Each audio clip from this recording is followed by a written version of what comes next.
Once upon a time, there was a young man who looked quite a lot like you. His name was Jeffrey. Young Jeffrey wanted to become an entrepreneur. He wanted the freedom that came from this lifestyle. And so one day, Jeffrey's on his bed, editing a YouTube video on his phone. But he keeps getting distracted. Notification after notification. His attention's getting diverted. Focus is just sapping. Do you think Jeffrey would have produced a high quality video with traits like these? These are not the traits of a successful entrepreneur. But there is a man, the man, who has the right traits. Adonis. Adonis has become a world-famous entrepreneur. But before he tells you the tactics that he used, the quick tips and hacks, if there's just one thing Adonis would pass down to his followers, it's character traits. For Adonis knows that character traits aren't as popular of a topic, aren't as cool as just simply telling you the top 7 ways to make money online. And yet it is your character that will determine your income. Repeat that with me.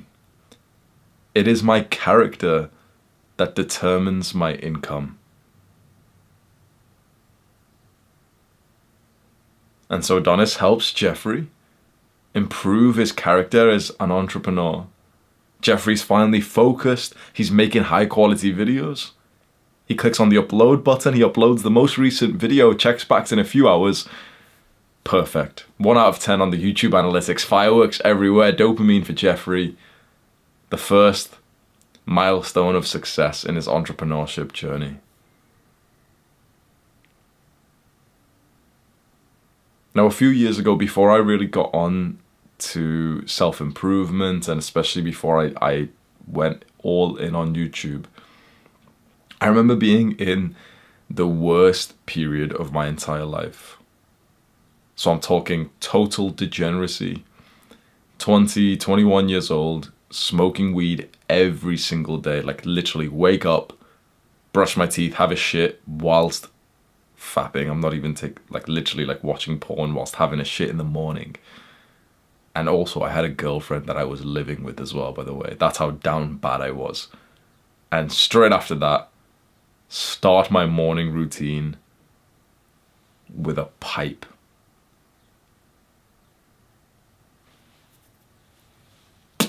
I'm not even taking the piss, bro.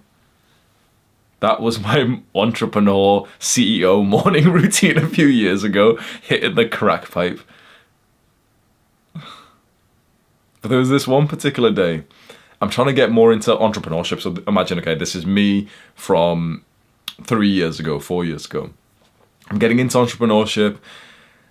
I know that that's the path that I want to take. I don't want to live like everyone else. I don't want a normal job. I went to university and it was probably a mistake. I want the freedom that comes from building a business.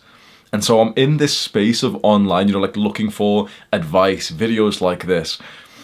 How to build a business, drop shipping, copywriting, agency, YouTube, eBay, flipping, animation, learning skills that maybe someone could eventually pay for, even coding. I'm learning all these different things. And none of them are really sticking.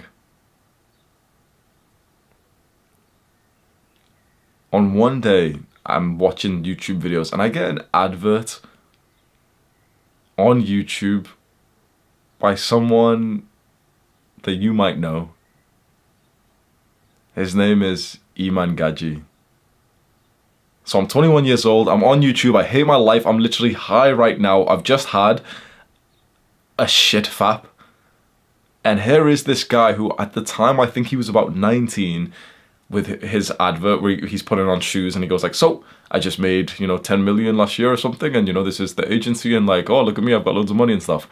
I looked at him like, you motherfucker, you're lying, you're scamming, you've cheated your way to the top. There's no way that you're younger than me and you've made more money than me. I was filled with resentment and hatred for someone who was doing better than me in the game of entrepreneurship and money. Because in my mind, I couldn't even conceive that someone wasn't, like, other people weren't broke. So every single time I saw a video of someone talking about how much money they were making, it would just register as like a lie in my own brain, because I didn't have the humility to realize people are actually out here making a lot of money just because I wasn't. And if we fast forward a few years from then to around 2021, the YouTube channel starting to take off. I've released my course. I have classes on Skillshare. I remember me and my dad took a trip to Portugal. Just like a few days we went. And on that trip, I got an email notification from Skillshare that they had paid me $6,000. It was at that moment where I'm in like the middle of like close to the pier or I don't know, like we were in Portugal and there was like some beautiful water nearby, and we were just there next to loads of people in some tourist attraction place. And getting this email there and then that the entire trip essentially had been paid for 5 or 6 times with this one email whilst I wasn't even working. I remember seeing it and just thinking like, I think I've kind of made it. I remember my father looking at me impressed when I told him as well, because this was kind of a new thing for him. A lot of progress in only a few years.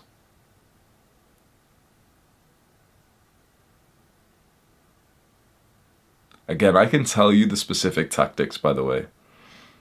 How to build a business, the 7 side hustles that you need, all these things. I hope you can believe me when I truly think that your character and also your mindset, these are actually the most important things. I am very, very lucky, super lucky that I stumbled upon a YouTube channel where this entrepreneur talked about this. And I'm using almost his words when I say this. I watched these videos years ago. I still even watch his videos now. His name's Alex Becker. And he made videos where he would literally give out advice. A lot of the videos like that he made, I now like kind of say in my own words now because I learned a lot from him. And he kept on saying that it's not these tactics. He said this one phrase that really hit me, and I'll say it to you now. I could come to your house and build the business for you. I could get it running.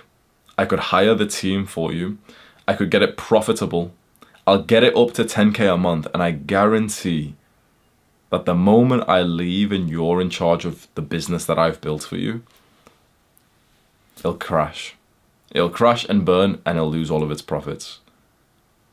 You've got a massive fucking ego, so you don't think that's the case. You think that if I left you with this successful business, that you'd be fine. Like, if, for example, I literally made you do step by step exactly what it took to get to 10,000 subscribers. You've got this perception that you could probably carry it on from there, don't you? You wouldn't. If I helped you get to 10,000 subscribers, you would literally max out at like 10.4K, and it would just kind of plateau after that. Because it's not the tactics, it's not like the real world work that needs to be done. For most people, like, 90-something% of guys haven't even made any progress in their business yet, even though they want to. For those guys, it's not the tactic, it's not the business model, it's literally just, honestly, if you want the total honesty, this is gonna hurt, and I'm sure like 1 or 2 guys will click off the video because they get offended. It's cause you're a piece of shit. It's because you work like an idiot.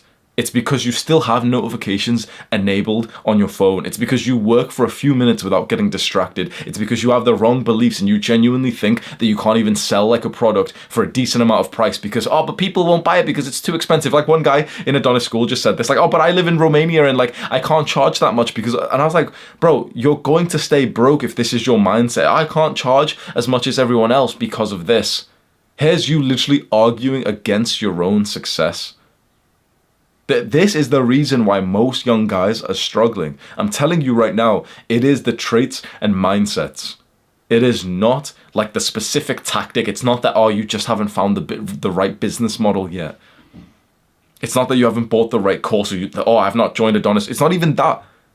It's literally just that you think like an idiot. You have beliefs that are wrong. And I sound like an asshole saying this, bro. I'm the only one who's on your side here. I'm literally saying the words that are encouraging you to get onto the right track. Your own brain will disagree with me and say, no, we just can't do it because of this other reason. I'm telling you, you can. You just need to think the right things. Your own brain is literally keeping you handicapped. So let's begin with the first trait, which is, first of all, having the right opportunity, choosing the right business. This is a trait that a lot of people get wrong. They just simply go to the fastest thing that can make them money.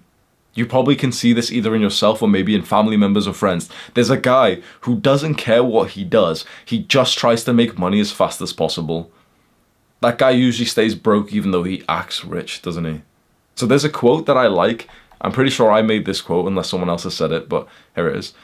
Choose the lake, choose the boat, then row as hard as possible. Do you understand what that means? Choose the lake, choose the boat, then row as hard as possible. Choose the lake is kind of like the market, who you could help.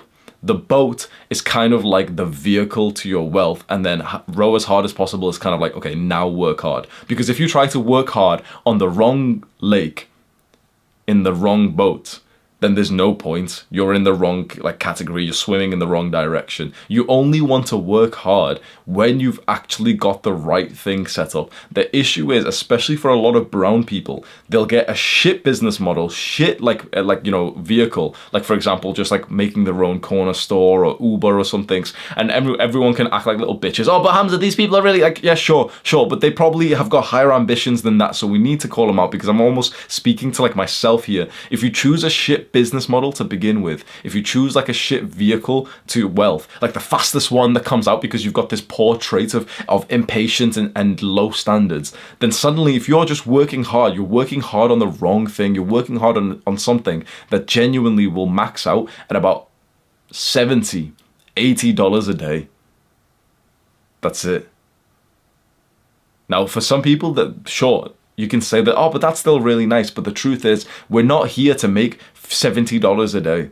Even the guy making $70 a day who's providing for his family and it seems so wholesome, if you asked him, all these like fucking cretins online will defend like that type of person saying, oh, but he's being, he's really providing. But if we asked him, he would say, no, please teach me how to make more money. So we need to speak like this and almost have this kind of demeaning attitude for us not achieving our greater ambitions. We need to speak like men. If you go and see the bitches who comment underneath my community post when I call guys out for being weak, and all of them like, oh, but guys, you don't have to work so hard. I'm like, oh, how the fuck did you stumble upon my channel telling other guys you don't have to work so hard? Rat? Fucking, no, what's the term? Crab in the bucket? If there's a guy telling you you don't have to work so hard, that your ambitions don't need to be so high, that you're doing really well when you're not achieving your highest goals, if there's a guy who's saying that to you, slap him in his fucking face and never speak to him again, because he hates you and he would happily fuck your future wife when you slow down. That's the kind. If there's a guy who's telling you, oh no, it's okay, you don't have to push yourself so much, Hamza's being toxic, he's like, he's just being a bit too extreme, think to yourself that this is the type of guy who would genuinely try to fuck your future wife, because like when you slow down a bit and you've got an extra 10 pounds, from like the compounding result of like following his advice of being a bit easy on yourself. When there's a guy who's genuinely telling you you can do better, you can achieve more, you need to work harder, do you not see who's on your side here? And still, the amount of people, like these few cretins who will comment, who will disagree with this type of message and tell other guys, oh, but guys, remember, Hamza's a bit extreme, you can still keep playing video games, you don't have to be that extreme. That's literally the kind of guy who eventually will just tell you like, oh, bro, yeah, it was just a mistake, man. I tried to like, I messaged your wife a picture of my dick because I thought, she was, that's the type of guy. I know this is a side tangent, but it would serve you really well if you look out for the men who are only like utterly telling you to just level up. Utterly just, that's what their message is, that they are telling you that you should expect more from yourself. If you visualize the race of men, we're all in this like 800-meter race. This is the race. All of the things that you want in life, the rewards of life, women, sex, money, the car, status, everything. It's at the end of this race, and you get an equivalent amount determined by your position in the race. Not even an equivalent amount, sorry, because results in this race, like the rewards of life, kind of compound to the winner. You know, number one gets 90% of the bounty, or 95% of like the rewards, and number two gets like 4%, and the rest is distributed amongst like essentially the losers, even though they're not seen as losers in the modern day because we're all so weak and liberal. In this race of men, any guy who's telling you that it's okay to run slower is trying to actually get to the finish line before you. He's running side by side to you and saying, oh bro, you know playing 1 hour of video games is fine. Hamza's just being extreme, bro. Playing why don't you just sit here, just play 1 hour, bro. It's not that bad. Why do you think he's saying that? Because he's hoping that you're stupid enough to kind of slow down and think, oh yeah, I can take a bit of a rest. He's hoping that your brain's so weak that you'll listen to someone without actually validating them. And then you'll slow down and you'll be behind him. And there was your future wife at the finish line. You had to be of this certain level, this certain trait of success, of attractiveness, personality, to attract that woman that would have been like good for you, that you would have had children with. And the guy who's telling you that it's okay to watch anime and play video games, he's in front of you now. The guy who's telling you that, oh, but HAMZA'S advice, Andrew Tate's advice, Brian Johnson, Alex Hormozi, you know, these rich guys and these successful guys who are telling you like advice on how to level up, and they're telling you somewhat extreme things compared to the Jeffreys of the world. There's other guys who are telling you that this is too extreme, that you should take it easy. Those guys genuinely, this isn't even an exaggeration, those are the kind of men who will genuinely try to fuck your future wife. This is not an exaggeration. In a weird way, the asshole who's shouting at you and telling you that you're a pussy is more of a friend than the guy who's telling you like, oh, come on, bro, it's only a few drinks. Like, why are you on self-improvement so much? And you know this, right? You know this. But literally, I don't even look at comments anymore. I have all of them disabled. I have literally like 7, 8 YouTube extensions. So literally my YouTube is wiped clean. I can't see thumbnails. I can't see views, subscribers, comments, everything. Because I don't want idiots to be able to influence me. And in general, only like low tier people comment. No offense, if you're someone who comments all the time, sweet. But the truth is, only like stupid low tier people consistently comment. Rich people, successful people don't comment, and so I don't want to be influenced by seeing that shit. But I get told every now and then someone will message me, or someone has posted it where I saw it, saying like the people who comment underneath my videos, there's a lot of brain dead motherfuckers, so you need to watch out. Even on, this is a strange thing to say, even on my channel, even on a self-improvement channel, be careful of the comments underneath it, because some people literally, like there's a few people who don't even watch the videos properly, who literally aren't even on self-improvement. They'll go and comment underneath trying to get you to slow down in this race. Think about how malicious that is. These guys literally aren't even on self-improvement. They don't even like work hard or you know, watch my videos or even like me, and they'll come to every single video disagreeing with my message and telling you to slow down.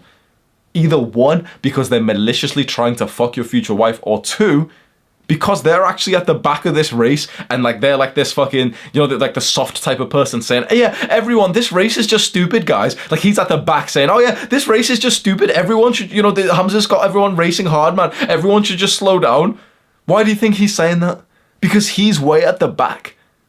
Are any of the winners, bro? Imagine any winner that you've ever looked up to, some athlete, LeBron James, any winner, any rich guy. Have they been telling anyone to slow down? Has any winner ever told you to slow down in this race before? So when someone, you need to like, this is something you need to keep in mind. Anyone who ever tells you to slow down in working hard and achieving more and having ambitions and working on your purpose and mission, anyone who ever speaks in the tone that you should take it easy is either one, maliciously trying to hurt you and trying to take what was supposed to be yours, or two, he's far behind you, worried about his future position. When there's a guy who's literally spilling his secrets to you and telling you how to level up faster, you know that that guy, quite frankly, is such a winner that he's not even that scared of the competition. Think about how much competition I've bred for women, money, YouTube, everything with the things that I've taught here.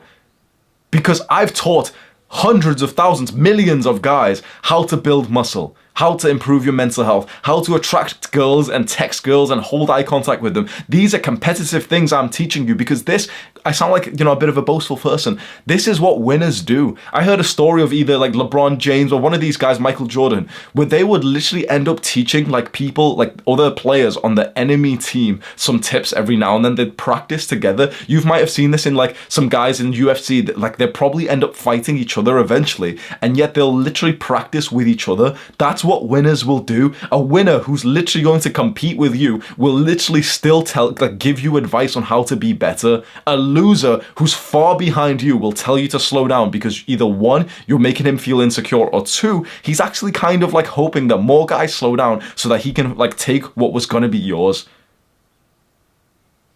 Apologies for the rant, I just needed to say this. I have a full video somewhere on my channel which is about like stop letting other men fuck your future wife, something like that. You might want to watch that if you're interested in this conversation.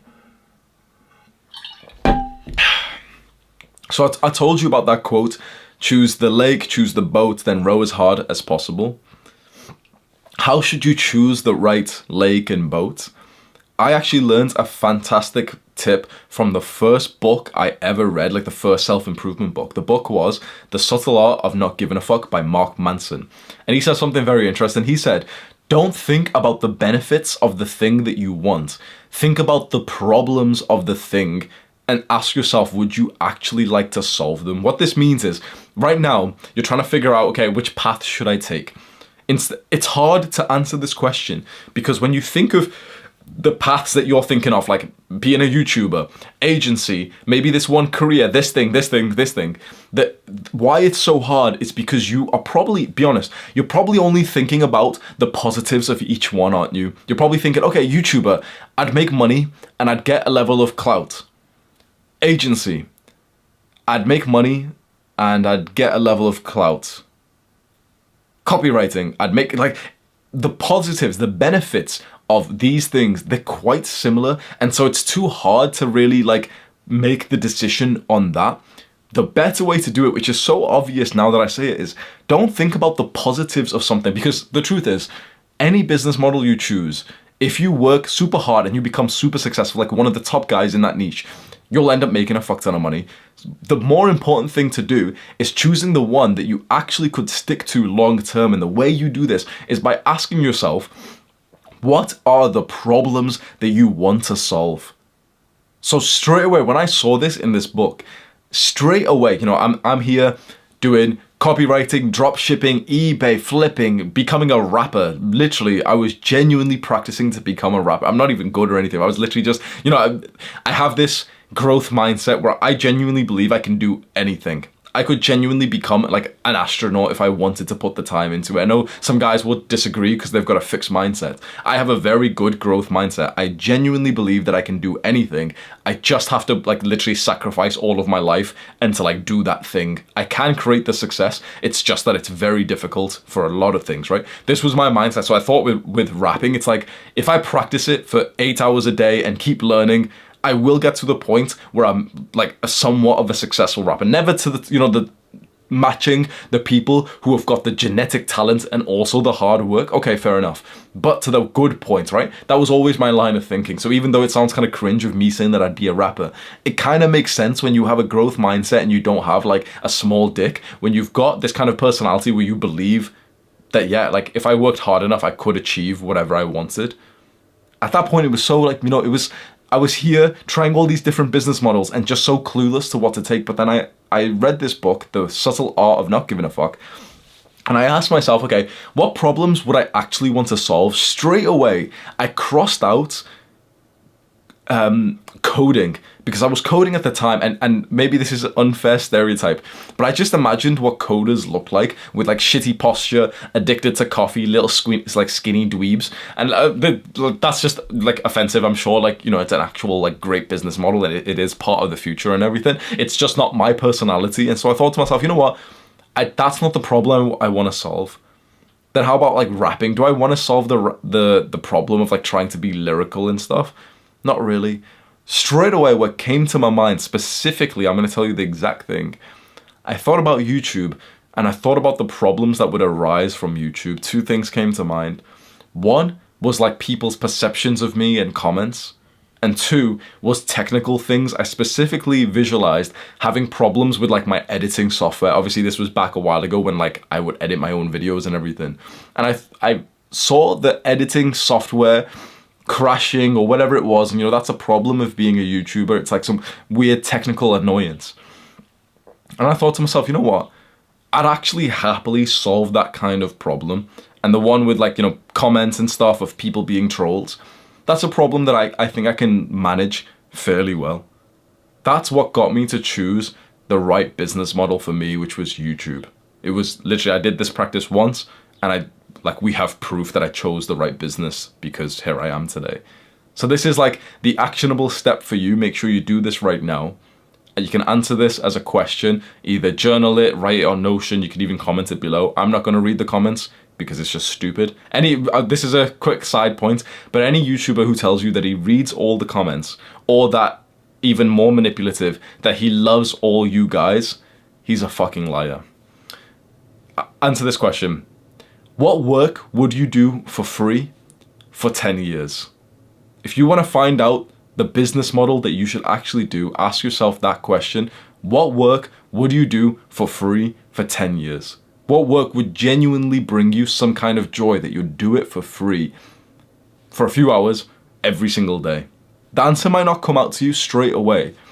What I might ask, another question is, what have you done which is somewhat like work, but you've just done it for fun recently? So for example, you could be a guy who's really into fitness, and when you meet a guy who wants, you know, he's got some fitness goal, but he's not really sure how to do it, you end up coaching him, you end up giving him advice. So maybe you could become some kind of health coach, fitness coach, personal trainer. It's a good question to ask.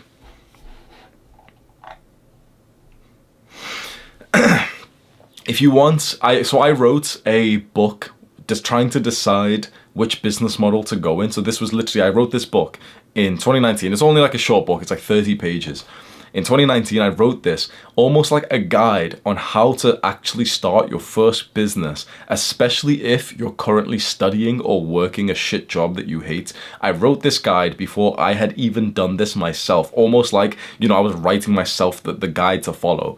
I ended up following the guide exactly how I wrote it. And it really did work. And that is the reason why I'm here today. It's a 30-page guide. You can have it. It's the top link in the description. I won't say you can have it for free because you need to enter your email address in there. And when you do give me your email, I'm going to spam you with a lot of stuff. I'm obviously not going to spam you, but like I send out an email every now and then when I've got some kind of announcements. I have like a product where I help entrepreneurs, so you might be interested in that. And then this book is, you can just go get it right now. It's the top link in the description. The second trait of entrepreneurs who create a good level of success is accountability. I made my first ever habit tracker around that same period that we're talking about when I started to become an entrepreneur in 2019, early 2020. I made my first ever habit tracker. I had a couple of basic self-improvement habits, meditation and gratitude. And then I also had a couple of habits in terms of working. I think I literally just had the block for like work, for example. I made this habit tracker. I'm going to stick to it. This is the new me. I'm on self-improvement now. It's all going to be good. I smoke weed, ate sugar. Those were part of my habits as well, actually. And I come back the next day. Here's the habits that I'm supposed to hold myself accountable to. For the box of didn't smoke weed, I tick it anyway. For the box of no sugar, I ticked it anyway. I came to my own habit tracker and lied in there. I felt like a little bit of shame whilst I did it. And I can't even logically explain to you why I would have done that. It's just that there is a fear and a pain to hold yourself accountable. Now, if you can relate to that, maybe you haven't done the exact same thing, but you can relate to this, this feeling of almost wanting to forget the time that you failed. That's actually a really bad thing. You want to know from what I've learned about myself, but also from other like high level guys like Eman, Chris Williamson, Ali Abdal, some guys that I've been able to network with. When they experience some kind of failure, they actually like hold themselves accountable to feel it and to be introspective about it. What I've found from broke people, from like low tier people, when they mess up, they quickly hide it from their consciousness. So imagine the fat piece of shit breaks his diet, eats some junk food, and then pretty much forgets it straight away. And so he doesn't feel totally like introspective about it. But the intelligent guy, when he eats something he's not supposed to, he could go to an extreme level and literally start journaling. Why did I eat that? Imagine that level of accountability. You mess up on your goals and you literally open up your journal and ask yourself, why did I do that? Have you ever tried this before? The next time you mess up on your goals, the next time you mess up on the habits, literally open up your journal and just ask yourself the question, why did I do that? It will feel a little bit painful to admit it, especially if it's a sensitive topic like it's watching porn, for example. But if you asked yourself the question, why did I just relapse even though I didn't want to? Instead of you just saying like, oh, well, it's day 0 and I'll still try and get to day 90. If you really hold yourself accountable and say, I failed my goal yesterday, why? I think you'll be a lot less likely to fail the goal again. Making habit trackers, putting them up on your wall is a fantastic way to hold yourself accountable. In fact, the way that I hold myself accountable, like you can't see too much. This is just like pages from a calendar just to kind of like remind me of where we are in the year. But a lot of my wallpapers here, I'll show you very quickly because I've never really shown them before. See that? So I've got them all. Maybe one day I'll walk you through exactly what I've got up there. But a lot of my papers on there hold me accountable to my goals, to my habits. And I think accountability is a very important part because I didn't make any real progress to being an entrepreneur up until the moment when I actually came back. The first time I did this, I came back to that same habit tracker after I had, smoked or ate junk food, wherever it was. And I saw that box that I really wanted to tick because I didn't want to hold, the truth to my failure. And I didn't tick it. And there's a pain associated with that. But that pain truly leads to growth. Because once you start to fill out this habit tracker in truth and honesty, and you see the days that you've missed, you start to realize like, oh shit, it plays more on your mind and you start to actually work harder on it. Another thing that you might do, let's say you start the habit tracker or the goal and you end up messing up a bit and you almost destroy the thought of that goal in itself. So for example, a fat guy could start the diet, mess up on the first day and kind of delude himself to thinking he wasn't even on a diet for the next few days. Or you could start the habit tracker or the goal, not do the work that you were supposed to do, and then just abandon the habit tracker and just not look at it again just because it's like, oh yeah, I'll go make a new one soon. If you've done stuff like that, trust me, I have too. The way to overcome this and hold yourself accountable, to force yourself to just fill out in truth the system that you're using to hold yourself accountable. You can have an accountability partner, you can have a habit tracker. If you're completely by yourself and you need something like free and easy to use, a habit tracker is awesome. And for this actionable step, I've actually made one for you. Like I've made a template that you can literally just click and download totally for free. You don't even give me your email for this. I'll link it below. And it's on Notion, so just click on the duplicate button in the top right, and then there's like a gray button that you can add more habits to. So I made that just for this video, just so like it's easy for you to make your own habit tracker. The book Atomic Habits by James Clear does talk about establishing clear habits and making small progressive improvements. So this is exactly what I do to use the advice from the book Atomic Habits with your habit tracker. Be totally honest. Don't check off the boxes that you didn't do. Like, don't lie to yourself when you miss the day or something. And just see the entire month start to fill out. And when a few weeks have went by or an entire month, Look to yourself and really just kind of calculate, okay, you know, I missed 17 days of meditation this month. You know what would be an awesome goal for next month? To miss 14 days. Who's ever spoke to you in that way before? Because most guys, they hold themselves to too high of a standard in a certain way. For example, you wouldn't go into the gym and just try and lift 2 plates like bench press on your first day at the gym, right? You'd level it up. But when it comes to self-improvement habits, a lot of people don't follow the same mindset. They think to themselves that they're not gonna, like, they're on NoFap every day of the month for every month for the rest of their lives. NoFap's like a really popular one where people have a stupid mindset. People genuinely like get onto NoFap and they just assume that, like, if you imagine NoFap as a habit tracker, they assume that every single day is going to be checked off, but that's totally unreasonable because that's like coming into the gym and deadlifting 3 plates to begin with. You can't do that. You've got to start off leveling it up, right? So on the, let's say you had a habit tracker for NoFap, for example, or reading, or deep work for your business. The first month could literally just be, like, your goal could just be checking it off for 5 days for the month, which I know sounds quite small. But if you increase that by 5 each month, before the end of the year, you'd have a full, complete month of absolutely 0 days lost, and you've progressively overloaded to it. The guy who sets the goal to just check it off every single day never makes like good progress until he changes his mindset. He just constantly gets to like day 2, day 3, messes up, and then to him it's like that's actually really bad because he couldn't mess up, he couldn't miss an entire day this month for his goal. If you told yourself that you could miss 25 days this month but still hit your goal as a beginner, and you end up, for example, checking off 10 days because, you know, that's still relatively reasonable. Suddenly you just doubled your goal. You feel awesome, right? Because your goal was like to check off 5 days. You've checked off 10. You feel awesome. So not only do you need to hold yourself accountable, but you also just need to have somewhat realistic beginnings. This is not me, you know, trying to tell you to slow down in the race or anything. This is, for example, if me and you were racing in that analogy I used before, this is me seeing you sprint, but kind of like smash your heels on the floor with poor form, and I can tell that you're gonna like run out of energy very soon. So this is me telling you, bro, we're gonna sprint soon, but just pace yourself for now and fix your running form as well, because we've still got a large amount of running to do. Pace yourself for a little bit first. Let's like improve your form and stuff. Let's teach you some things. And then there's going to be a good time to sprint, and I will do that alongside you. The third trait of entrepreneurs making 10K a month or even more is focus. This is where I think a lot of people, still those on self-improvement like yourself, mess up.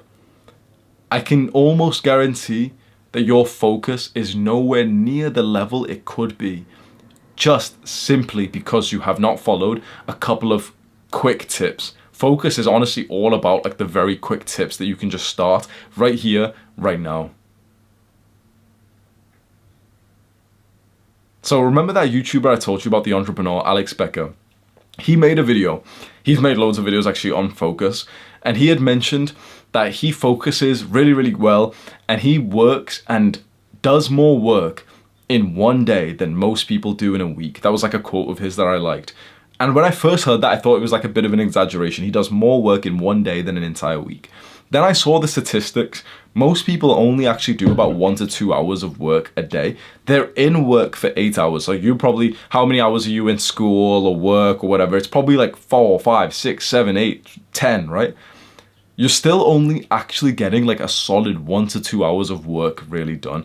I know that you'll disagree with that, but it actually serve you well to just listen to this. You probably are only getting like 2 hours of work done in 8 hours of pretending to like be in the work mode. The reason why is because when you get slightly distracted, like for example, every single time you look away from your computer screen, you've lost 20 minutes of productivity. Honestly, every single time. If you check your phone, you've genuinely lost 20 to 30 minutes of like your brain's focus power. If you get a notification or a call, or if someone speaks to you, you've lost half an hour of your focus time.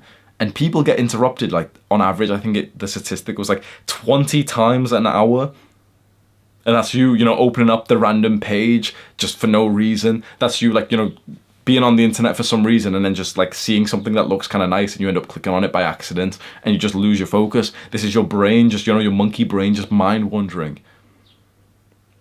And so I started to follow the steps that I'm about to teach you, the quick tips. And there came a time when I woke up and I recorded 7 YouTube videos before 12 o'clock. I was uploading daily at the time. Do you see what that means?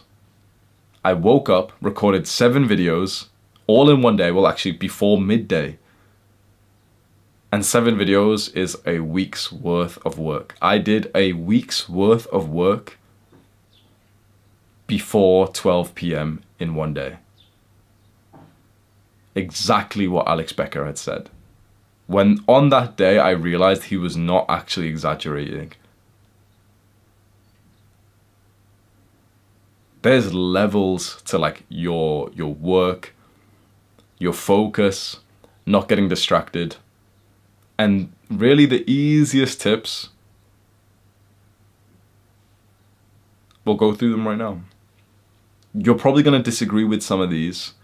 I highly recommend that you just realize that if you do have some kind of limiting beliefs in your mind, it's not really you who's saying this, it's more the addictions that have been placed onto you. Because tip number 1, put your phone on silence, do not disturb, and maybe even airplane mode as well. This is your actionable step. Go onto your phone and actually go onto the settings, go onto the notifications, disable the notifications, disable them. So these are 3 things you can do right now. Put your phone on silence. So on iPhones, it's, you know, that button there, boom. Put your phone on do not disturb mode, where you scroll down and you press the blue, like little moon button there. And then also go onto the settings, search for notifications, go through the entire list of apps and disable those notifications so that when or if you have to use your phone for work, there's no notifications. You won't get any. Like literally, if I scroll down, it's only like an app that, for example, is just a new app that I haven't actually done this new setting on. But I don't see, even when I scroll down, guess what? When I scroll down like this and you see the notifications, I still don't see Instagram notifications. I don't see Twitter. I don't even see messages, WhatsApp or anything. You know why? Because if I'm using my phone, I want to see those things when I specifically clicked on the app for those things, right? Because I can't believe the amount of guys that won't take this tip. For whatever reason, it just comes down to FOMO. These social media companies, these like tech companies have convinced you that if you don't reply fast, that you'll be seen as like this low status guy. It's actually the other way around. When you don't reply fast, you're actually seen as a bit more of like a high status man. But I have genuinely, I'm saddened because my advice must not be good the way that I'm saying it. I've got to take responsibility. I have genuinely, I believe, never seen someone use this advice. I have never seen someone actually have their phone as productive as mine, including like successful guys. And it blows my mind because this is the easiest way for you to just focus. Silent.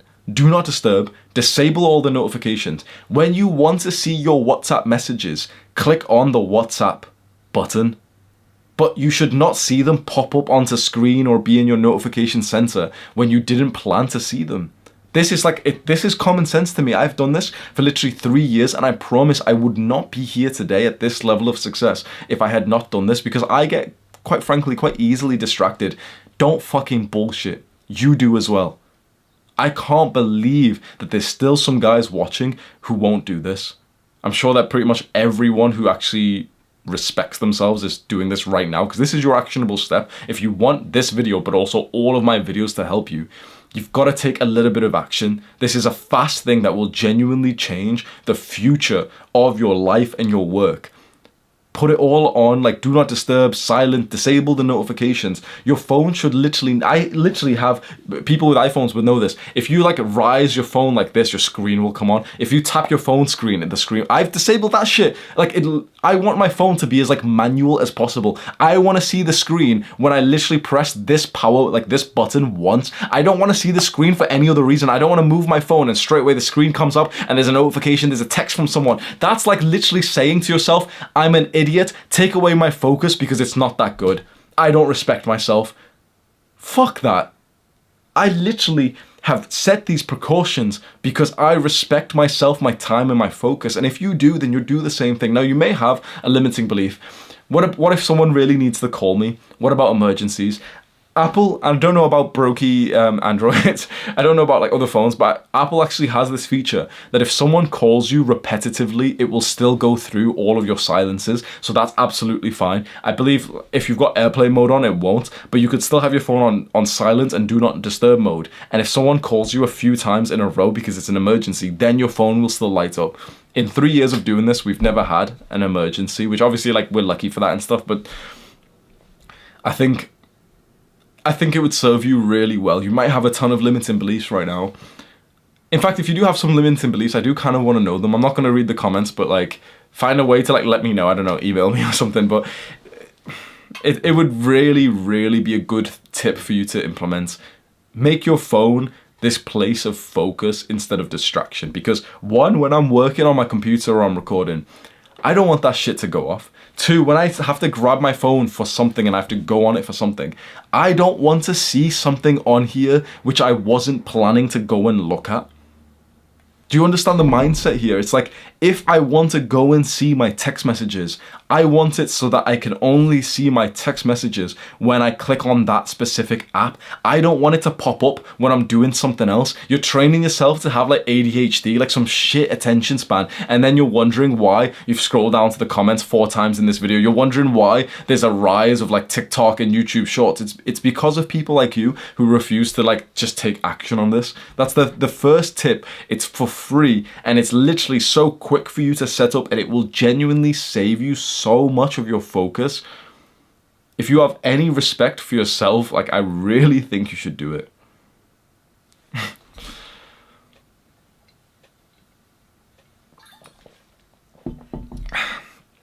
Another focus tip, and probably the second like greatest one, which is so simple. Have a piece of paper just like this. Just a scrappy piece of paper, I'll just tell you, okay? Scrappy piece of paper. And it literally just has the major tasks that you're going to do.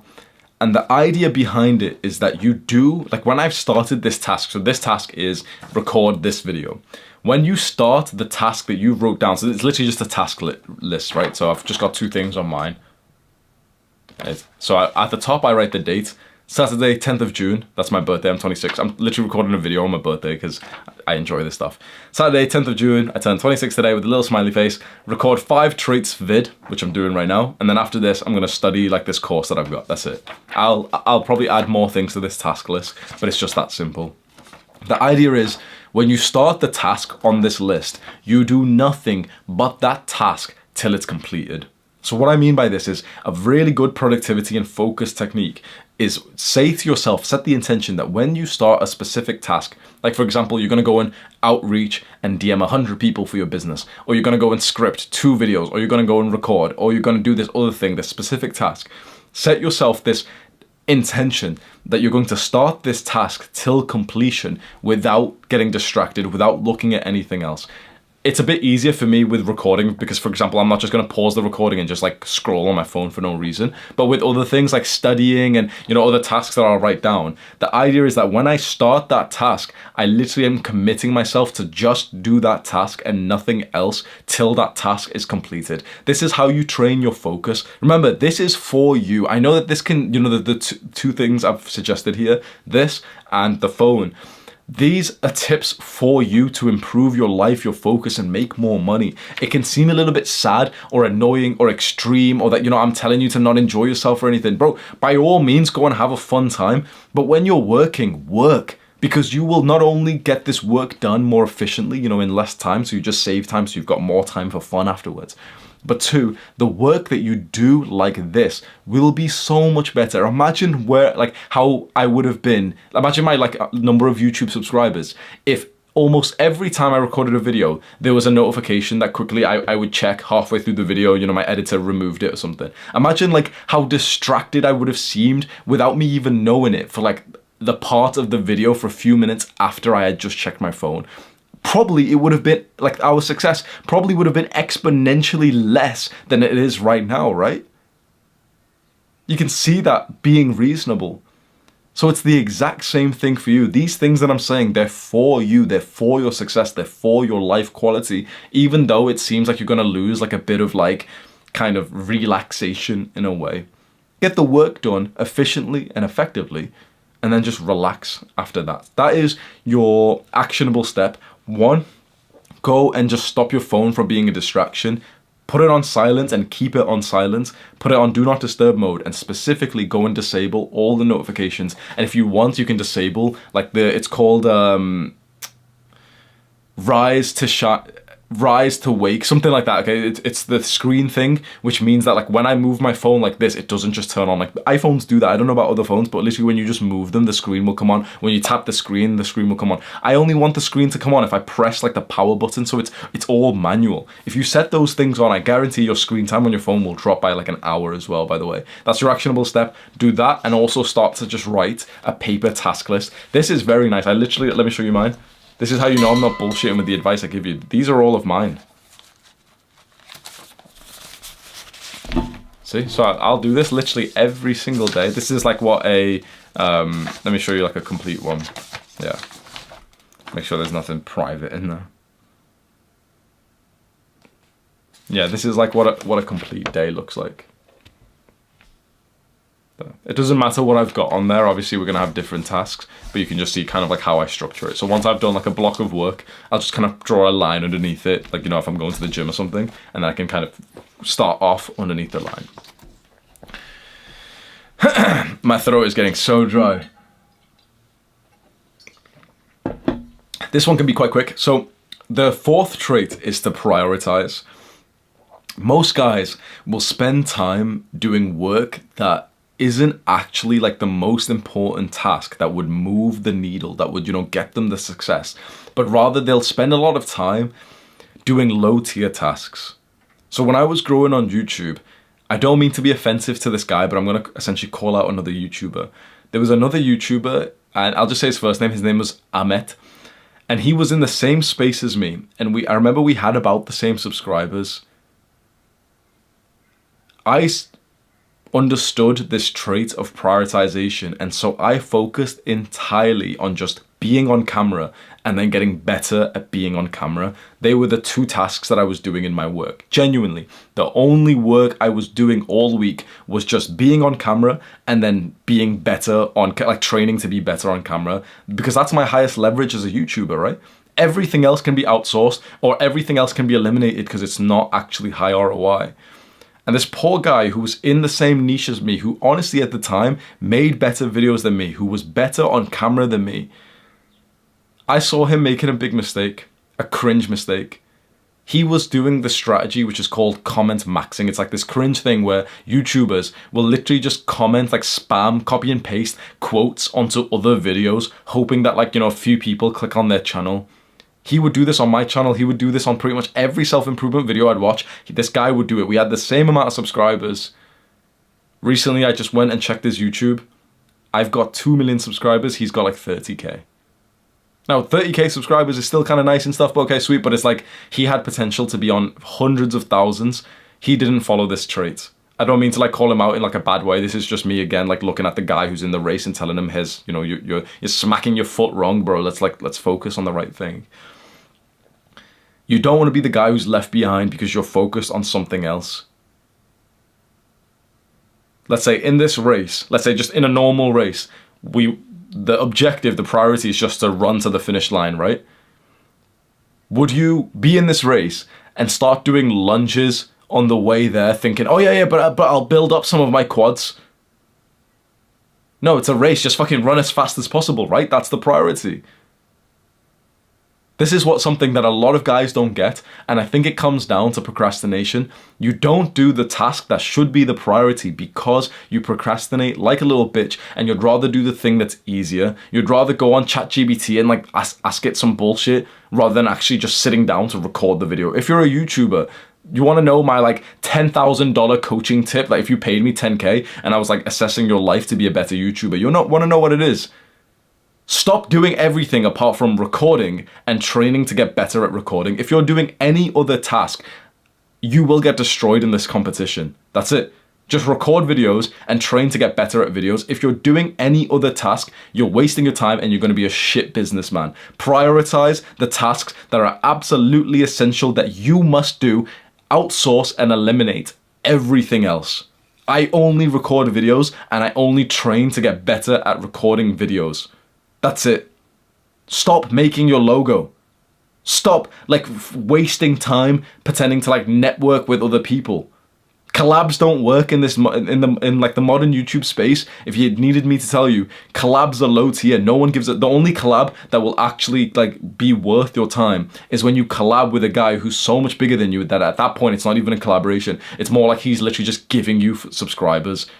Apart from that, there's nothing you can do which is higher leverage than literally just record the video. So for whatever business it is that you're getting into, you need to know what I would call the priority task. You must answer this question. What is your priority task? The way to answer this question with our actionable step is to answer this question, right? If you could only work for 2 hours a day, what tasks would you do? I got this question from Tim Ferriss's book, The 4-Hour Workweek. If you could only work for 2 hours per day, max, that's it. Just 2 hours, then you literally can't work anymore. What would you do? So as a YouTuber, if I was hearing that, I'd say, okay, record videos and like train to be better at videos and maybe speak to my team a little bit. Okay, you've got a couple of priority tasks there. But now let's just, even though it sounds like common sense, let's just really figure out the priority task for you. This is the major question that changed my life.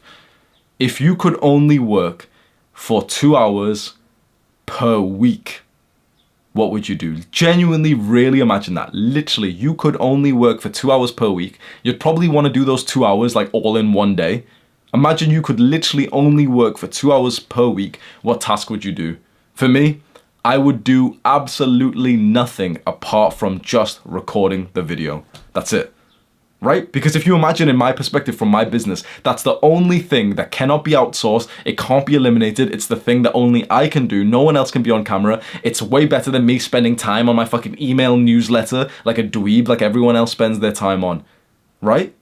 I'm telling you, bro, all these other tasks that you're doing, they will actually reduce your success. You think, like, so you found out the priority task, which is the answer to this question. For YouTubers, it's recording videos. Now, here's the problem. You have this bullshit mindset where you think that there is a little bit of a benefit if you do the other things, so you may as well do the other things, right? So you're thinking, Amit, unfortunately I have to use him as an example. He's thinking, no, but I get some subscribers from comment maxing, from spamming shit quote comments on other people's YouTube videos. Yeah, sure, you get a couple of subscribers like that. There's a tiny benefit doing that. But by doing that and having your brain in that space and having time invested there, you're actually losing way bigger success because you're not focused on the priority task. The any benefit mindset will kill your success. I will say this again, the any benefit. What that means is like, if there's any benefit to doing this thing, a lot of people will do it without asking themselves, what's the most important thing that I could be doing? You need to ask yourself that question 20 times a day, especially if you know you're prone to working, you probably won't admit it, but like an idiot, working on these stupid small tasks that might give you some kind of benefit, but they literally are so insignificant compared to just being better at the main thing. You need to identify your priority task and just invest entirely onto making that better. So as a YouTuber, this would be, okay, record videos consistently, spend time practicing the video that you're about to record, spend time training the skills of influence, persuasion, social skills, storytelling, get coaching for all those skills, get training for all those skills, practice those skills, read books on those skills, instead of fucking updating your logo. instead of commenting on another YouTube. Bro, like I said, no one smart comments. No one smart comments on another video. It's so rare that like a big YouTuber who's actually like a smart, intelligent guy will comment. It's like every now and then, you know, when the guy's having a shit, he'll write like a nice comment. You know, like Ali Abdal has wrote like 2 comments on my page. I've wrote some on his. That's a bit different. It's like, okay, it's so infrequent. But no one smart comment maxes and posts a fucking quote for like another YouTuber's page to try and get 3 subscribers per quote. I know, because I used to do that shit before I made this channel. When I had like a little gaming channel and I would spam just comments and like for like and everything. No one smart spends their time like that. You need to identify the priority task and commit yourself fully to just mastering that task and only that task. Your small dick mindset will kill your success because you won't want to focus on that task. Why? Because it's hard. Because it's hard and it's uncomfortable and you have to set things up and it drains your brain power, and you'd rather just delude yourself into thinking that you work hard for 10 hours a day when actually you don't have to work that much. You literally just have to focus on the hard thing that you could probably only do for like, you know, how long can I record videos for? 2, 3, 4 hours a day max, and then your throat starts hurting and then you don't need to record for an entire week. It's kind of like anti-hustle culture because it's kind of like boring to say like, yeah, I only work a few hours a week. Don't waste your time on tasks that aren't even important. This is like such a key trait of successful entrepreneurs. The most successful entrepreneurs do this extremely well. This is why I have a lot of respect for Iman. I've seen the way he works. He doesn't waste his time doing bullshit tasks that other people can do. Most of his work tasks, when I stayed at his house and I saw this, most of his work tasks is literally just him going on to calls with his team to kind of be a team leader now, because he's got people who are better than him in each individual role of the business. That's what I'm transitioning into now. I'm still the one on camera like Iman is, but it's like we've got people who are working for us who are actually becoming more skilled at those micro tasks so that we can just focus on like the main things that only we can do, which is like being a team leader, being on camera. That's the actionable step. Answer the question of, if you could only work for 2 hours for the entire week, what task would you do? Once you've got the answer to that, prioritize that task.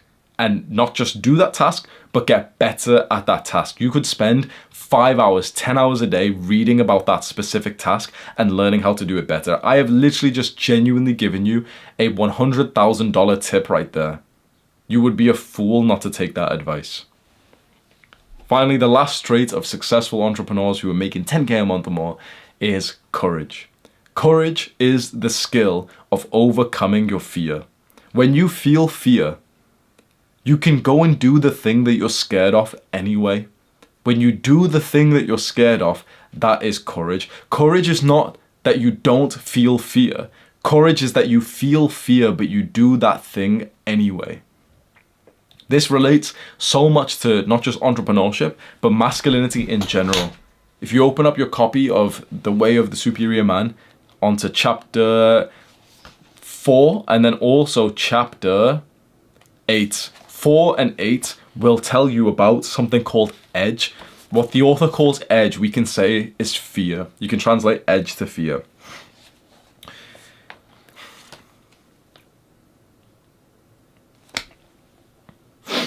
In any given moment, a man's growth is optimized if he leans just beyond his edge, his capacity, his fear. Your growth will be optimized if you lean just beyond your fear. What this means, you can go read those chapters, chapter 4 and 8 of the book, The Way of the Superior Man. What this means is that you will make the most progress in your life if you feel where you feel fear, and you use the skill of courage of doing that thing anyway, and being okay with like the first few times you do that thing that you're not going to be that good at it naturally because it's the thing that you fear. But obviously, like as you do the thing that you fear, what you fear starts to kind of like get, you know, bigger, or not even bigger, we can say like it gets spread out even more. So in a practical setting, in this book where he says edge just means fear. I just want to recap that. A good few months ago, my business wasn't actually doing so good. I was at like an intense level of stress. A lot of people don't know this about me, but I was genuinely like depressed and anxious just about 6 months ago. I had built this business as an entrepreneur, and one step after the other, I got to a point when like the business wasn't even profitable. I had made a bunch of stupid business decisions purely based out of fear. The fear stemmed from literally just the comments that I would see on YouTube. I got so influenced by the comments that people would leave underneath my channel, especially the comments I would see on other people's channels, especially when it came to being a businessman and making money. In the modern day, that's not seen as like such a good thing. It's like a crazy thing because you're watching this as like an entrepreneur and you think it's an awesome thing for like another guy to be an entrepreneur and businessman, for me to be giving you this advice. But in the modern day, like the sort of liberal, woke West, skinny neck, weak, broke people, they hate the idea of entrepreneurship and business, and especially like creators becoming entrepreneurs. And so every step that I took towards entrepreneurship and making profit in this business, every single time there was a couple of comments that was probably literally from like stupid 14-year-olds who are currently having a carb crash, who watch porn, who would comment like, oh, I see Hamza's a businessman, he's a scammer. Those comments would scare me. Like I would see them and I would feel so much pain from like seeing something like that, that then I literally got like so much fear when it came to thinking about making profit from the business, making a product to sell, that literally we got to the point when my business was genuinely failing. I had almost 2 million subscribers and I literally wasn't even profiting much, and I had to literally borrow money from my sister for the business. Imagine that, I'm 2 million subscribers, I'm like this ultra successful guy and everything. I had to borrow money because I was so afraid of making a product that I could sell, because it was just, there was fear involved, because I just thought, oh, you know, the comments will go proper negative. Turns out that there's like literally like 3 guys who just comment some bullshit, and all the rest of us actually appreciate entrepreneurship. Like, you're here because you want to make more money, you're here because you want to achieve financial freedom. Me too. And so you're probably thinking, like, you know, if you just evaluate this video, you're probably thinking, okay, Hamza's dropped some like nice wisdom here. This is quite a nice video. Imagine when I tell you that I was scared of making videos like this. I was scared of making like a product to sell to like help entrepreneurs because of what a unidentified, potentially 14-year-old might comment. It sounds stupid, but when you say your fear out loud, it usually does sound stupid. For example, with speaking to a girl, there's a girl that you like over there. You feel the fear in that you don't end up speaking to her. But if you spoke it out loud, I'm scared to go over there because the guy to the side, who I've never seen before, who I'd probably never see again, he might look at me from the side of his eyes, and that kind of scares me. Imagine if you said that fear out loud, you'd feel like a fool, right? I'm scared to go over there because she might not really be such a nice person, and I'm scared of what this 110-pound little girl might say to me. I'm scared that she might say that she's got a boyfriend and it might be slightly embarrassing. If you say your fear out loud, you sound like literally such a pussy, and you realize that your fear was totally just illogical. And that's exactly what I needed to do. And so when, you know, I literally moved back to my parents' house, even though I had like 2 million subscribers, and it was with a friend named Andrew Kirby. It was when he sent me like a Loom video of him kind of reviewing like the product I was selling. I was kind of like, I had like a couple of these like kind of shitty products that I just wouldn't ever really mention, but I didn't want to make like a big one that I could publicly say to you like, oh yeah, this is the product that I sell and I'm super proud of it. So he was kind of reviewing them and he was saying, oh yeah, you know, they're kind of good and you're making like 20k a month and that's really good and everything, but with your audience you should be making a lot more, 10 times more. And he had this like enthusiasm for entrepreneurship, which it just clicked, and I really needed to see that. And suddenly I realized like exactly what the problem was. I just had the belief that I would be like a bad person, that I'd be seen as like this horrible businessman if I released a product that helped entrepreneurs, like, you know, like sort of newbie entrepreneurs figure out which business model to do and to make them more productive, improve their sleep and everything, essentially helping like use self-improvement productive, like proactively to help an entrepreneur so that he can go and do the work, and then also help him with specific businesses like YouTube and everything, right? I thought that I would have been seen as like a bad person for doing that. And in some ways I have. There's been a couple of people who will literally comment every now and then, say, oh, HAMZA'S, you know, mentioning an Adonis school and that's like a scam or something. It's like, bro, how is it a scam? You've never bought it, so you've never even been inside. There's 500 and something guys inside of it who literally are like happy to be there. So you can't call it you can say that it's too expensive for you, and I apologize for that, but it's the price point that I genuinely believe is the right way. You can say it's too expensive for you. You can say that you're not interested. But then when people use like insults, that genuinely kept me in such like a bubble that I didn't want to see those comments. That, I know this might be hard to comprehend. The fear of a 14-year-old commenting something like that genuinely kept my business at 10 times smaller than it could have been. Because the moment I overcame this fear, starting with Andrew Kirby sending me like a bit of encouragement, enthusiasm, and then he started to help me with ideas, and he helped me, he connected me with this other guy called Victor, and these guys are really good at business, and they helped me make this awesome product that I'm really proud of. Suddenly I'm making 10 times more money, not even exaggerating. Suddenly I'm genuinely making like over 100K per month consistently. And I have like no expenses. I live at home with my parents and I love it here because I literally just get to wake up and just work all day and I fucking love it. Now I've become like the next level of like business, of like success, which means that I can teach it to you. Suddenly it's like I've got so much more success that now I can teach it. And also that I've got like a nice program that, you know, if you can't afford or something, you might be able to eventually like kind of save up and be able to come in it if it's like the perfect place for you, which I really do. Like, I've never spoke so proudly of something that I've sold before this, but I genuinely think the product that I've released, because of this, like overcoming the fear, this is half me selling it to you, but really this is like my example, my story of this, you know, the trait of courage, that I actually needed more courage in my life because I was so scared. And now when I look at it now and I see that I've made something which I'm really proud of, which the guys who have bought it say that it's awesome, and they've literally been in it for over like a month now, and they're in there every single day talking and saying that they're like happy about it, saying that they like me so much more because they joined and everything. I've done that. I've made a fuck ton of money. I've connected with like a bunch more like businessmen and everything. I've had a fun like work task. It's been purely positive. And when I think about the fact that I didn't do this because I was literally just feeling fear, it blows my mind. And so this is the last big trait that I just want to really help you with.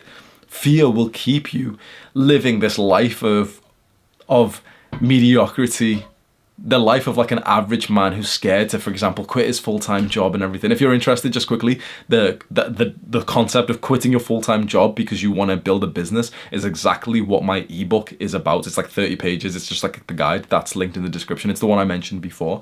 Inside of that, if you're interested in Adonis School, once you get that ebook, I send you a couple of automated emails after that where I link Adonis School. After like 2 days or 3 days, you get no more emails from me. I don't even send like weekly emails or anything. So the idea is like you get the book for free, you get this like entrepreneur guide and everything, you see like 2 emails or 3 emails from me for over the next few days. Then after that you get like no emails from me at all, unless if I manually send one out because there's something that I want to announce. Maybe the next time I do that will be like for my book that's coming out in a few months or something like that, right? And yeah, so maybe fear is holding you back right now, and so this is a really important time for you to question yourself. What fear are you feeling which could be holding you back from creating more success when it comes to your business, for example?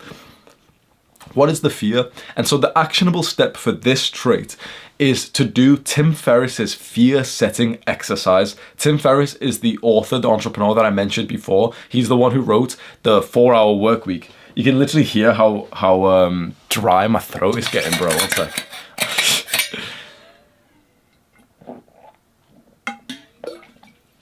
Oh, my throat my throat usually hurts when I record these, like, because I do this all in one take, by the way.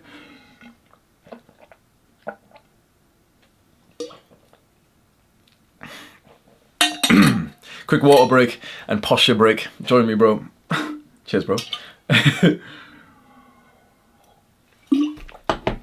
If you're interested, like, the reason why I record these long videos all in one take, it's just because when I was going through my entrepreneurship journey and there was someone who was at the level of success that I admired, I would wish more than everything that they would just press record on a camera and just speak to it and just tell me things about business, money, their mindset and everything.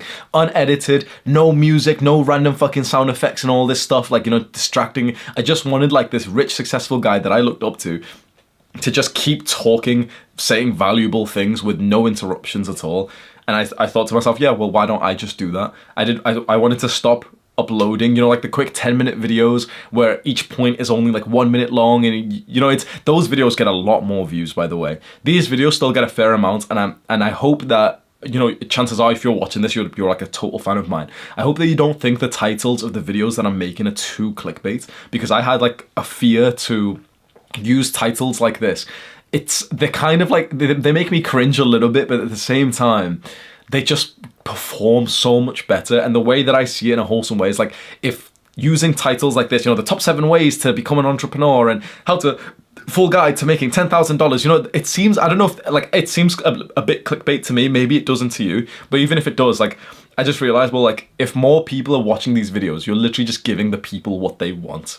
So, you know, as a good entrepreneur would, it's not about what you think, it's about what like the target market thinks. If more people are watching videos where the title is something like this, it makes sense. And I think that, you know, usually these top 7 ways videos, which are like 10 minutes long, usually they're kind of shit, because it's just like, oh, number 1, meditation. Meditation's when you do this. Number 2, good sleep. Good sleep. You know, they're so short that you don't actually learn anything. I hope that with my format of the long, unedited videos, when I do it like a clickbait video, which is like the top 9 ways to make money and stuff, it's kind of still valuable because each point is like 10 minutes long. And so it's kind of like 10 mini videos where I'm literally just spilling like the knowledge that I have, the wisdom that I have, so that hopefully it helps you. I hope that you understand that, because I prefer making videos just like how to make money, you know, just like simple titles, but it's not about what I want. It's about what the guys I'm trying to help actually click on. And it's certainly 100% videos like this. So let's do Tim Ferriss's fear setting exercise. This is the last actionable step, and then we can end the video and I can rest my throat. So his exercise is very simple. You just get a piece of paper or a table in like a document, and you split it into 3 rows, and you want define, prevent, and repair. Define, prevent, repair.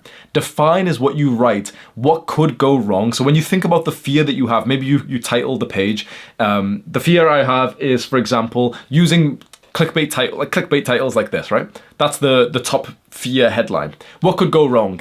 What could go wrong is people could think that I'm clickbaiting. People could be slightly turned off by the titles that I'm using. The titles that I'm using might not get that many views. So you start to write down the things that could go wrong on that side. Then you go through the prevent one is, okay, well, how could I reduce the likelihood of that like the definition stuff happening? Well, I could still make a really good life-changing video, even though the title is a bit kind of slightly immature for my taste. Which also makes sense because, you know, I'm 25 years old. I'm 26 now, literally 26 today. And I've got to a level of like, you know, like entrepreneurship and success. I'm on track to make multiple millions this year. Most people aren't totally relating to that. So it's like, I probably shouldn't be making videos for me. I should be making videos for like my younger self. And he would have liked videos with this type of title, right? So you start to fill out the prevent box, like the lines there. And you say, okay, well, how can I prevent the things that I've defined? Well, I could make sure the videos are still life-changing. I could make the videos way longer than normal, like 1 hour long, so that when I do make a video title like this, which is, you know, the 9 traits or something, that then there's still enough meat in the video to be valuable. And then you do the repair. If things do go wrong, what could I do to repair, to fix it? Well, if people hate these videos, then I could just go back to my like usual style. So you can do this right here, right now, as an actionable step. Before the video ends, you could just pause this video and do this. You go define, prevent, repair. At the top of the page, just write the exact thing that you fear. So maybe for you, it could be, I fear making YouTube videos because I don't want my parents to watch the videos and hear me talk about these sensitive topics. Define what could go wrong. My parents end up finding the video and they tell me not to make them anymore. My parents find the video and they're really aggressive and upset. My friends find it and they end up sharing it around in school or in work or something, and everyone's making fun of me. You start defining it. How could I prevent that? Well, I could make the videos and I could just talk about things that I could imagine that even if my parents or like high school friends saw, that it wouldn't be cringe. So I'll just talk about like some of the tame things for now, like fitness. And you know, if my parents watch me in a video where I'm literally just talking about like fitness, it's not so bad compared to me talking about like no fap or getting girls or something. Another prevent could be, well, I can make it on a totally fresh Google, YouTube account, so no one should be able to buy, you know, to just kind of see it automatically because it won't get many views. How could I repair it? If my parents do see the videos that I make and they don't really like them, I could just speak to them like an adult and just tell them like this is the business that I want to get into. I could also just apologize. Worst case scenario, I could just private those videos and just move on with my life. So it's not like it's irreparable damage. If you do this exercise pretty much every time you feel that you fear something, it will do wonders for you. Now, it's the end of like the entrepreneurship thing, but I just want to give you a quick lesson on masculinity. This is the fastest way for you to discover your deepest purpose in life, which is literally 10 out of 10 important. The only like literally the important thing of your life, the only thing that matters is your purpose, because the rest of your life goes a lot, like must be aligned to the purpose, including your family, your friends, your relationship, your diet, everything. So the most important thing in your life is like your purpose, your soul's reason for being on this earth. I'm not totally spiritual, but I am seeing the truth to arguments like that where we talk about like your soul's reason for being. I didn't even know like soul was a real thing, but I'm starting to like understand it slightly. So what I will tell you is the pursuit of becoming an entrepreneur will make you a lot more masculine, because you'll start to learn how to overcome your fear. Because in entrepreneurship, there's a lot of fear to get to the next level. And naturally, over time, you'll begin to get used to like overcoming your fear.